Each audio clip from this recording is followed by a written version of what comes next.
2013 সাল থেকে কোচবিহার জেলার চ্যাংড়াবান্ধা স্থলবন্দর দিয়ে 17টি পণ্য ভারত বাংলাদেশের মধ্যে আমদানি রপ্তানি বন্ধ হয়ে রয়েছে। এই বন্ধ থাকা পণ্য যাতে পুনরায় আমদানি রপ্তানি করা যায় সেই বিষয়ে বাংলাদেশের বুড়িমারি স্থলবন্দরে অনুষ্ঠিত বৈঠকে নিজেদের মধ্যে আলোচনা করেন দুই দেশের ব্যবসায়ীরা।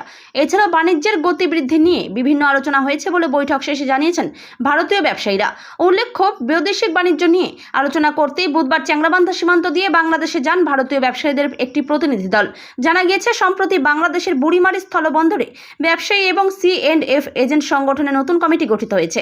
তাদের আমন্ত্রণে চ্যাংড়াবান্ধা স্থলবন্দরের এক্সপোর্টার্স অ্যাসোসিয়েশন এবং C&F অ্যাসোসিয়েশনের প্রতিনিধিরা এদিন চ্যাংড়াবান্ধা ইমিগ্রেশন চেকপোস্ট দিয়ে বাংলাদেশে যান।